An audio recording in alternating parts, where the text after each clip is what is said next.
Hello, എല്ലാ കൂട്ടുകാർക്കും നമ്മുടെ പുതിയൊരു വീഡിയോയിലേക്ക് സ്വാഗതം. അപ്പോൾ ഇന്നത്തെ ഒരു വീഡിയോ ഒരു കുക്കിംഗ് വീഡിയോ ആണ് കേട്ടോ.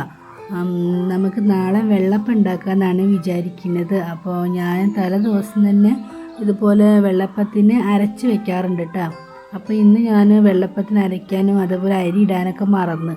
അപ്പോൾ നമുക്ക് നാളെ വെള്ളപ്പം ഉണ്ടാക്കാൻ പെട്ടെന്ന് തോന്നുകയാണ്. നമുക്ക് നാളെ വെള്ളപ്പം ഉണ്ടാക്കാമെന്ന് വിചാരിക്കുകയാണെങ്കിൽ നമുക്ക് പെട്ടെന്ന് തന്നെ നാളെ തന്നെ ഇന്ന് അരച്ച് വെക്കാതെ നാളെ അരച്ച് വെച്ചിട്ട് രാവിലെ തന്നെ അരച്ചിട്ട് നമുക്ക് ചുടാൻ പറ്റുന്ന വിധത്തിലുള്ള ഒരു വെള്ളപ്പത്തിൻ്റെ റെസിപ്പിയാണ് കേട്ടോ.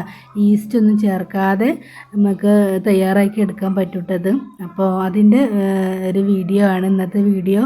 അപ്പോൾ വീഡിയോ കണ്ട് ഇഷ്ടമാവുകയാണെങ്കിൽ എല്ലാവരും ലൈക്ക് ചെയ്യാനും കമൻറ്റ് ചെയ്യാനും സബ്സ്ക്രൈബ് ചെയ്യാനും ഒന്നും മറക്കരുത്.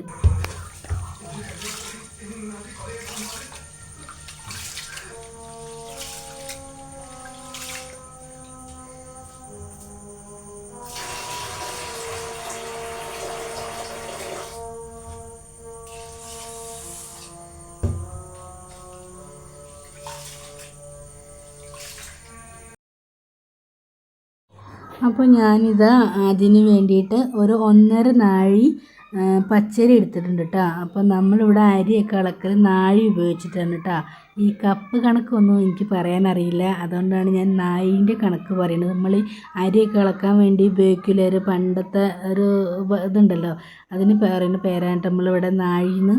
അപ്പോൾ ഞാനിതാ ഒരു 1.5 നാഴി പച്ചരി എടുത്തിട്ട് നന്നായിട്ട് കഴുകണം കേട്ടോ. അപ്പോൾ നാളെ നമ്മൾ കഴുകൂല, അപ്പോൾ അതുകൊണ്ട് നന്നായിട്ട് കഴുകണം. അപ്പോൾ ഞാനിതാ രാത്രിയല്ലേ, അപ്പോൾ പുറത്തേക്കൊന്നും പോകാൻ പേടിയാണ്. അപ്പോൾ ഞാനിതൊരു ബക്കറ്റ് ഇവിടെ അകത്ത് കൊണ്ടുവന്ന് വെച്ചിട്ടുണ്ട്. അപ്പോൾ അതിലേക്ക് കഴുകിയ വെള്ളം ഒഴിക്കണം കേട്ടോ. നന്നായിട്ട് കഴുകി ഒരു 4-5 പ്രാവശ്യമെങ്കിലും കഴുകണം കേട്ടോ.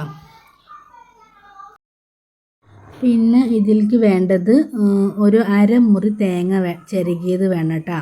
അപ്പോൾ ആ തേങ്ങ പൊട്ടിക്കുന്ന സമയത്ത് അതിലുള്ള വെള്ളം കൂടി എടുത്ത് വെക്കണം കേട്ടോ. അപ്പോൾ ഞാനിതാ ഒരു അരമുറി തേങ്ങയും കൂടി ചിരകി എടുത്തിട്ടുണ്ട്. അതേപോലെ തന്നെ ആ തേങ്ങേൻ്റെ വെള്ളവും ഞാൻ എടുത്തിട്ടുണ്ട് കേട്ടോ. നമ്മൾ ഈസ്റ്റും കാര്യങ്ങളൊന്നും വേണ്ട, തേങ്ങ അതേപോലെ പഞ്ചസാര ഉപ്പും കൂടി ചേർത്തിട്ട് ആണ് കേട്ടോ നമ്മളിത് അരി കുതിർക്കാനായിട്ട് വെക്കൽ.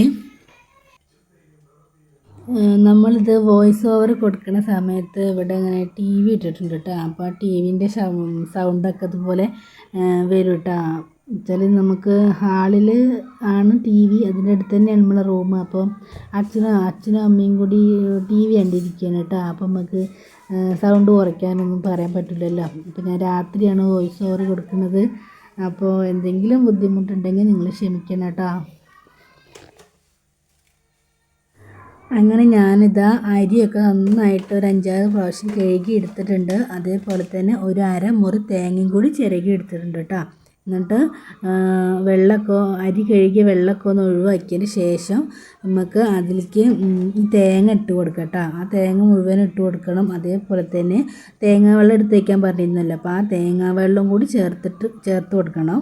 പിന്നെ നമുക്ക് ആവശ്യമുള്ള മധുരത്തിനനുസരിച്ചിട്ട് കൂടുതൽ മധുരം വേണമെന്നുണ്ടെങ്കിൽ മധുരം ഇടാം. ചിലർക്ക് വെള്ളപ്പം നല്ല മധുരത്തിൽ ഉണ്ടാക്കുന്നതാണല്ലോ ചിലർക്ക് ഇഷ്ടം.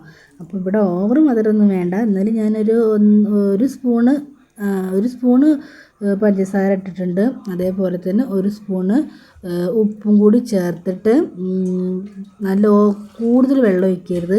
ആ അരിക്കൊപ്പം തേങ്ങയും അരിയും കൂടി ഇട്ടിട്ടുണ്ടല്ലോ ആ പാത്രത്തിൽ, അരിക്കൊപ്പം വേണം വെള്ളം വയ്ക്കാനും. നമ്മൾ നാളെ വേറെ വെള്ളമൊന്നും ചേർക്കില്ല, ഈ വെള്ളത്തിൽ തന്നെ വേണം കേട്ടോ അരച്ചെടുക്കാൻ വേണ്ടിയിട്ട്. അപ്പോൾ അതിന് വേണ്ടിയിട്ട് കൂടുതൽ വെള്ളം ആവരുത്, ഈ അരിക്കൊപ്പം വെള്ളം നിൽക്കുന്ന വിധത്തിൽ വേണം വെള്ളം ഒഴിച്ച് വയ്ക്കാനായിട്ട്. അങ്ങനെ ഇതാ അരിയിൽ വെള്ളമൊക്കെ ഒഴിച്ചിട്ട് അവിടെ മാറ്റി വെച്ചിരിക്കണം കേട്ടോ. ഇനി ഞാൻ വീഡിയോ എടുക്കുന്നത് പിറ്റേ ദിവസം രാവിലെയാണ്. അപ്പോൾ രാവിലെ എഴുന്നേറ്റ് വന്ന പാടന്നെ ഈ അരി നമുക്ക് അരച്ചെടുക്കണം കേട്ടോ. നന്നായിട്ട് പേസ്റ്റ്, തരിയൊന്നും ഇല്ലാതെ നന്നായിട്ട് പേസ്റ്റ് രൂപത്തിൽ അരച്ചിട്ട് അവിടെ മാറ്റി വെക്കുക കേട്ടോ. പിന്നെ നമ്മൾ മിറ്റാടിയും തിരുമ്പലും കുളിയും അതേപോലെ തന്നെ പാത്രം കഴുകൽ അങ്ങനെയുള്ള പണികളൊക്കെ കഴിഞ്ഞതിന് ശേഷം നമുക്ക് ഭക്ഷണം കഴിക്കാൻ നേരമാകുമ്പോൾ ചുട്ടെടുത്താൽ മതി. അപ്പോൾ ഞാനിപ്പോൾ അതാ ഒരു 5:30 മണിയാകുമ്പോൾ എണീറ്റിട്ടുണ്ട്. അപ്പോൾ ആ നേരത്ത് അരച്ച് വെക്കുകയാണ് കേട്ടോ.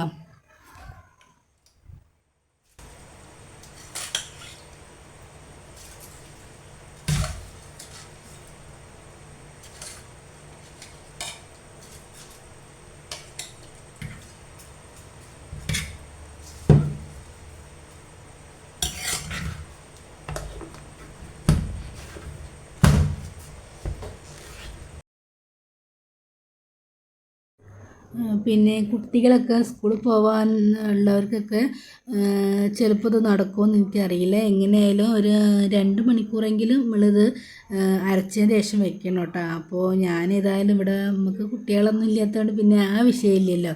അപ്പോൾ ഞാനൊരു 5:30 മണിക്കൊക്കെ അരച്ച് വെച്ചാൽ പിന്നെ ഒരു 7, 7:30 ആ നേരത്തൊക്കെയാണ് കേട്ടോ അപ്പം ചൂടൽ. അപ്പോൾ ഈ നേരത്തെയൊക്കെ സ്കൂളിലേക്കൊക്കെ പോകാൻ കുട്ടികൾക്ക് ഒക്കെ ബുദ്ധിമുട്ടാകുമ്പോൾ അതുപോലെ സ്കൂളില്ലാത്ത ദിവസങ്ങളിലൊക്കെ ചെയ്ത് നോക്കിയാൽ മതി കേട്ടോ. അപ്പോൾ വലിയ കുഴപ്പമുണ്ടാവില്ല. അപ്പോൾ ഞാനിതാ നന്നായിട്ട് അരച്ച് പേസ്റ്റ്, തരിയൊന്നും ഇല്ലാതെ വേണം ഇത് അരയ്ക്കാൻ. അപ്പോൾ ഞാനിത് അരച്ചിങ്ങാണ്ട് മാറ്റി വെച്ചിട്ടുണ്ട്. അപ്പോൾ ആ നേരെ 5:30 ആയിട്ടുള്ളൂ. ഇപ്പോൾ പുറത്തൊക്കെ നല്ല മഞ്ഞാണ്. അപ്പോൾ ആ നേരത്ത് പുറത്തിറങ്ങാനായിട്ട് നമുക്ക് കുറച്ചൊരു ബുദ്ധിമുട്ടാണ് കേട്ടോ. ഈ അലർജിയൊക്കെ ഉള്ള കാരണം ഞാൻ പറയലില്ല എല്ലാ വീഡിയോയിലും. അലർജിയുടെ വിഷയമുള്ളതുകൊണ്ട് മഞ്ഞധികം നമുക്ക് കൊള്ളാൻ വേണ്ടി പറ്റലില്ല. അപ്പോൾ ഞാനിത് അരച്ച് വെച്ച നേരം കൊണ്ട് ഇതേപോലെ നമ്മളെ അതിന് ഒരു കറി ഉണ്ടാക്കണമല്ലോ. അപ്പോൾ ഉരുളൻകിഴങ്ങ് കൊണ്ട് ഇവിടെ എല്ലാവർക്കും ഇഷ്ടം കേട്ടോ. ഉരുളൻകിഴങ്ങ് വെച്ചിട്ടുള്ള നമ്മൾ ബാജിക്കറി ഉണ്ടല്ലോ, മസാല ദോശയൊക്കെ ഉണ്ടാക്കണ ആ മസാല, അതൊന്നും കുറച്ച് ലൂസാക്കി ഉണ്ടാക്കണ ആ ഒരു ടൈപ്പ് കറി ഇവിടെ എല്ലാവർക്കും ഇഷ്ടമാണ് കേട്ടോ. അപ്പോൾ ഞാൻ അതിലേക്ക് വേണ്ടിയിട്ടുള്ള കഷ്ണങ്ങളൊക്കെ ഒന്ന് അരിഞ്ഞ് വെച്ച്, അപ്പോൾ അതിലേക്ക് ആ കറിക്ക് വേണ്ടിയിട്ട് ഒരു 2 ഉള്ളി, അതേപോലെ തന്നെ ഒരു വലിയ ഉരുളൻകിഴങ്ങ്, ഒരു 4 പച്ചമുളക്, ഒരു തക്കാളി, അതേപോലെ തന്നെ ഒരു 1/2 ഇഞ്ച് വലുപ്പത്തിലുള്ള ഒരു ഇഞ്ചിയും കൂടി വേണം കേട്ടോ. അപ്പോൾ ആ ഇഞ്ചിയും കൂടി ചതച്ചിടണം. അപ്പോൾ ഞാനിതാ അതൊക്കെ കഷ്ണമൊക്കെ ഒന്ന് മുറിച്ച് വെച്ചിട്ടുണ്ട്. അങ്ങനെ ഇതാ ഒരു ചട്ടിക്ക് ഇട്ട് കൊടുത്തിക്കണ്. എന്നിട്ട് അതിലേക്ക് ഒരു 1/2 സ്പൂൺ മഞ്ഞൾപ്പൊടി, അതേപോലെ തന്നെ ആവശ്യത്തിന് ഉപ്പും കുറച്ച് വെള്ളം കൂടി ചേർത്തിട്ട് നമുക്ക് വേവിക്കണം കേട്ടോ. ഉപ്പും മഞ്ഞൾപ്പൊടിയും അതേപോലെ തന്നെ വെള്ളമൊക്കെ ഒഴിച്ചതിൻ്റെ ശേഷം ആണ് കേട്ടോ ഞാൻ ഇഞ്ചി ഇടാൻ മറന്നത് ഓർമ്മ വന്നത്. അപ്പോൾ ഞാനിതൊരു കഷ്ണം ഇഞ്ചിയും കൂടി ഇട്ട് കൊടുത്തിട്ടുണ്ട്. ഇനി നമുക്കിത് നന്നായിട്ട് വേവിച്ച് ഉടയ്ക്കണം. അപ്പോൾ ഞാനിതാ അത് മാറ്റി വെച്ചിരിക്കണ്. അങ്ങനെ പിന്നെ ഇത് ചട്ടിയിൽ വെക്കണോണ്ടാണ് കേട്ടോ നമുക്ക് കുറച്ചൊരു പാടായിട്ട് തോന്നുക. കുക്കറാണെങ്കിൽ എളുപ്പമാണ്. പച്ചക്കറിയൊക്കെ കൂടി ഇട്ടതിൻ്റെ ശേഷം കുറച്ച് വെള്ളം ഒഴിച്ചിട്ട് ഒരു 2 3 വിസിൽ വന്നാൽ അവിടെ അടച്ചിടുക. പിന്നെ നമുക്ക് കുറച്ച് കഴിഞ്ഞിട്ട് കടുക് വറുത്തിട്ടാൽ കറി റെഡിയാണ് കേട്ടോ. എളുപ്പമാണ് ഈ കറി ഉണ്ടാക്കാനായിട്ട്. അപ്പോൾ ചട്ടിയിലൊക്കെ ആകുമ്പോൾ കുറച്ച് നേരം ഉരുളക്കിഴങ്ങൊക്കെ വേവാൻ കുറച്ച് നേരം പിടിക്കുമല്ലോ. അപ്പോൾ കുക്കറിലാകുമ്പോൾ പിന്നെ വേഗമാവും, കറി ഉണ്ടാക്കാൻ എളുപ്പമാണ്. പെട്ടെന്ന് തന്നെ നമുക്ക് ഉണ്ടാക്കിയെടുക്കാൻ പറ്റിയിട്ടുള്ള ഒരു കറിയാണ് കേട്ടത്. ദോശയ്ക്കും അതേപോലെ വെള്ളപ്പത്തേക്കും പൊറാട്ടയ്ക്കൊക്കെ പറ്റിയൊരു കറിയാണിത്. അതേപോലെ തന്നെ പൂരിക്കും ഒക്കെ പറ്റിയൊരു കറിയാണ് കേട്ടത്. അപ്പോൾ ഈ ഗ്യാസ് തീർന്ന കാരണമാണ് ഞാനിപ്പോൾ ഇന്ന് ചട്ടിയിൽ കറി വയ്ക്കുന്നത്. അപ്പോൾ എല്ലാവരും ഒന്ന് ഉണ്ടാക്കി നോക്കുക കേട്ടോ. എളുപ്പമാണ് ഈ കറി ഉണ്ടാക്കാനായിട്ട്. ഏത് പാചകം അറിയാത്ത ആൾക്കാർക്കും ഉണ്ടാക്കാൻ വേണ്ടി പറ്റുന്നൊരു കറിയാണ് കേട്ടത്. അങ്ങനെ നമ്മളെ മറ്റുള്ള പണികളൊക്കെ കഴിഞ്ഞിട്ടുണ്ട് കേട്ടോ. മുറ്റടിയും പാത്രം കഴുകലും അതേപോലെ തന്നെ തിരുമ്പലും കുളിയൊക്കെ കഴിഞ്ഞ് ഞാൻ വന്നപ്പോൾ ഇതാ നമ്മുടെ മാവ് അത്യാവശ്യം ഒന്ന് പുളിച്ചിട്ട് ഇങ്ങനെ പൊന്തിയിട്ടുണ്ട് കേട്ടോ. അപ്പോൾ ഇനി നമുക്കിത് ചുട്ടെടുക്കാം കേട്ടോ.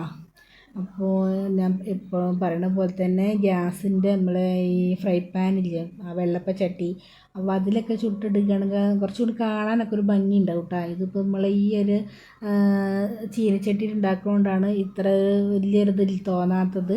പക്ഷെ ടേസ്റ്റിൻ്റെ കാര്യത്തിൽ ഒരു വിട്ടുവീഴ്ചയില്ല കേട്ടോ. നല്ല ടേസ്റ്റാണ്.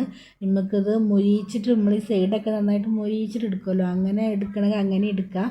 അപ്പോൾ ഞാൻ 1 2 ഞാൻ എനിക്ക് വേണ്ടി അങ്ങനെ ഉണ്ടാക്കിയിട്ടുണ്ട്. അച്ഛനും അമ്മയ്ക്കൊന്നും അങ്ങനെ ഇഷ്ടമല്ല കേട്ടോ. അവർക്ക് പിന്നെ സോഫ്റ്റ് ആയിട്ടുള്ളതാണ് ഇഷ്ടം. അപ്പോൾ ഇതാ ഞാൻ ഈ അടുപ്പത്ത് വെച്ചിട്ട് നമ്മൾ ഈ ചീനച്ചട്ടിയിലാണ് ഉണ്ടാക്കുന്നത്. അപ്പോൾ നിങ്ങൾ ഉണ്ടാക്കുകയാണെങ്കിൽ ഗ്യാസുമ്മൽ നമ്മളെ വെള്ളപ്പച്ചട്ടി ഉണ്ടല്ലോ, മറ്റേ എന്താ പറയുക, നോൺ സ്റ്റിക്കിൻ്റെ വെള്ളപ്പച്ചട്ടിയിലൊക്കെ ഉണ്ടാക്കുകയാണെങ്കിൽ കാണാൻ കുറച്ചുകൂടി ഭംഗി ഉണ്ടാവും കേട്ടോ. അപ്പോൾ അതിലൊക്കെ ഒന്ന് ഉണ്ടാക്കി നോക്കിയാൽ മതി. ഇവിടെ അങ്ങനത്തെ വെള്ളപ്പച്ചട്ടിയൊന്നും ഇവിടെ ഇല്ല. അതുമെല്ലാം ഗ്യാസും ഇല്ല കേട്ടോ. ഗ്യാസും തീർന്നിട്ടുണ്ട്. അപ്പോൾ ഞാനിതാ ഓരോന്നായിട്ട് ചുട്ടെടുക്കുകയാണ്. അപ്പോൾ നമുക്ക് മുരിഞ്ഞത് ഞാൻ 1 2 എനിക്ക് വേണ്ടി ഉണ്ടാക്കിയിട്ടുണ്ട്. അപ്പോൾ അവർക്കൊക്കെ ഞാനിതാ ചുട്ടെടുക്കുകയാണ്. നന്നായിട്ട് വെന്ത് കിട്ടും കേട്ടോ. കുറച്ച് ഞാനിതാ എണ്ണയല്ല ഉപയോഗിച്ചിട്ടുള്ളത്. ഇതിന് ഞാനിതാ വെളിച്ചെണ്ണയാണ് കേട്ടോ ഞാൻ തൊട്ട് കൊടുക്കുന്നത്. എണ്ണയാകുമ്പോൾ ഒരു ടേസ്റ്റ് വ്യത്യാസം പോലെ തോന്നലുണ്ട്. അപ്പോൾ ഞാനിതാ വെളിച്ചെണ്ണയാണ് ഇതിന് നമ്മൾ തൊട്ട് കൊടുക്കുന്നത് കേട്ടോ.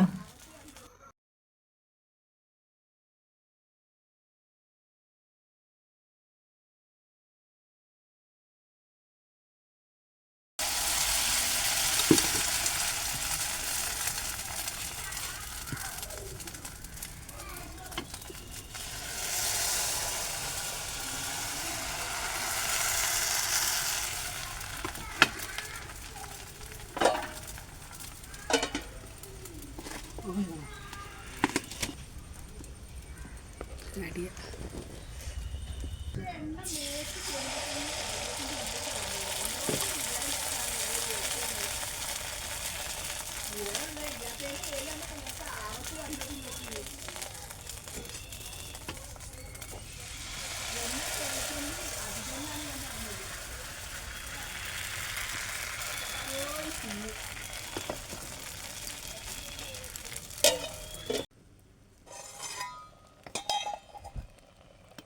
അങ്ങനെ ഇതാ അപ്പമൊക്കെ നമ്മൾ ചുട്ടെടുത്തിക്കണം കേട്ടോ. ഇനി നമുക്ക് നമ്മൾ നേരത്തെ മുറിച്ച് വെച്ച പച്ചക്കറി ഉണ്ടല്ലോ, അപ്പോൾ അതൊക്കെ ഒന്ന് വേവിച്ചെടുക്കാം കേട്ടോ. അപ്പോൾ ഞാനിതാ അപ്പം വെന്തടുപ്പത്ത് തന്നെ കറിക്കുള്ള പച്ചക്കറിയും കൂടി വെച്ചിരുന്നു കേട്ടോ. അപ്പോൾ കുറച്ച് കഴിഞ്ഞപ്പോൾ ഇതാ പച്ചക്കറിയൊക്കെ നന്നായി വെന്ത് വന്നിട്ടുണ്ട്, നന്നായി വെന്ത് വന്നിരിക്കണ്. അപ്പോൾ ഞാനിതാ ഒന്നും കൂടി ഒന്ന് ഉരുളൻകിഴങ്ങൊക്കെ ഒന്ന് ഉടയാൻ വേണ്ടിയിട്ട് ഞാനൊന്നും കൂടി കുത്തി ഇളക്കിയിട്ട് കുത്തി ഉടച്ചു കൊടുക്കുകയാണ് കേട്ടോ. അങ്ങനെ വെന്ത് കഴിഞ്ഞപ്പോൾ ഞാനത് ഇറക്കി വെച്ചിട്ടുണ്ട്. അപ്പോൾ ഈ നേരത്ത് നമുക്ക് മല്ലിച്ചപ്പിൻ്റെ ഇല ഉണ്ടെങ്കിൽ അതും കൂടി അരിഞ്ഞിട്ട് കൊടുക്കുക കേട്ടോ. അപ്പോൾ ഒന്നും കൂടി ടേസ്റ്റ് ഉണ്ടാവും. ഇപ്പോൾ ഇവിടെ മല്ലിച്ചപ്പ് ഇല്ലാത്തത് കൊണ്ടാണ് ഞാൻ ആ മല്ലിച്ചപ്പിൻ്റെ ഇല ഇട്ട് കൊടുക്കാത്തത്. അപ്പോൾ നിങ്ങളെടുത്തിട്ടുണ്ടെങ്കിൽ മല്ലിച്ചപ്പിൻ്റെ ഇലയും കൂടി ഈ നേരത്തെ ഇട്ട് കൊടുക്കുക കേട്ടോ. ചെറുതാക്കി അരിഞ്ഞിട്ട് അങ്ങനെ അതും കൂടി ഇട്ട് കൊടുക്കുകയാണെങ്കിൽ ഒന്നും കൂടി ടേസ്റ്റ് ഉണ്ടാവും. പിന്നെ ഞാനിതാ കടുക് വറവിടാണ് കേട്ടോ. അപ്പോൾ വറവിടുന്ന നേരത്തെ കുറച്ച് കറിവേപ്പിലയും കൂടി ഇട്ട് കൊടുക്കാം, അതുകൊണ്ടെങ്കിൽ കുറച്ച് രസമാണ്. അപ്പം നമ്മളിവിടെ ഇല ഐറ്റംസ്, അതായത് കറിവേപ്പിലയും മല്ലിച്ചപ്പൊന്നും ഇല്ലാത്തതുകൊണ്ട് അതൊന്നും ഇട്ടിട്ടില്ല, കടുക് മാത്രമേ ഞാൻ വറവിട്ടിട്ടുള്ളൂ. അപ്പോൾ ഇതാ അപ്പം കറിയൊക്കെ റെഡി ആയിട്ടുണ്ട്. അച്ഛനും അമ്മയ്ക്കൊക്കെ കൊടുത്ത് ഇനി ഞാൻ ഭക്ഷണം കഴിക്കട്ടെ കേട്ടോ. അപ്പോൾ ഏതായാലും ഉണ്ടാക്കിയതല്ലേ, അപ്പോൾ ഇത് നിങ്ങളും കൂടി ഒന്ന് കാണിക്കാമെന്ന് വിചാരിച്ച് ഞാനിതാ ഒരു 2 അപ്പം എടുത്തിട്ടുണ്ട്. അപ്പം എടുത്ത് കഴിക്കുന്ന ഒരു വീഡിയോയും കൂടി കാണിച്ചു തരാൻ വിചാരിച്ച് വീഡിയോ എടുത്തതാണ് കേട്ടോ. അപ്പോൾ ഇതാ അച്ഛനും അമ്മയും ഞങ്ങളെല്ലാവരും കൂടെ ഒന്നിച്ചിരുന്നുണ്ട് ഒന്ന് ഭക്ഷണം കഴിച്ചത്. അപ്പോൾ ഞാനിതാ നിങ്ങൾക്ക് കാണിച്ചു തരാൻ വേണ്ടിയിട്ടാണ് ഇപ്പോൾ ഇങ്ങനെ നിന്നിട്ട് ഭക്ഷണം കഴിക്കുന്നത് കേട്ടോ. അപ്പോൾ നമ്മുടെ വീഡിയോ, അതായത് എൻ്റെ വീട് നിങ്ങൾക്ക് എല്ലാവർക്കും ഇഷ്ടമാവുകയാണെന്നുണ്ടെങ്കിൽ സബ്സ്ക്രൈബ് ചെയ്യാനും ലൈക്ക് ചെയ്യാനും കമൻറ്റ് ചെയ്യാനും ഒന്നും മറക്കരുത്. അപ്പോൾ നമുക്ക് അടുത്ത വീഡിയോയിൽ കാണാം. അടുത്ത വീഡിയോയിൽ കാണുന്നത് വരെ എല്ലാവർക്കും ഒത്തിരി നന്ദി. ലൈക്ക് ചെയ്യുന്നതിനും കമൻറ്റ് ചെയ്യുന്നതിനും സബ്സ്ക്രൈബ് ചെയ്യുന്നതിനും ഒക്കെ എല്ലാവർക്കും ഒത്തിരി നന്ദി. ബായ്.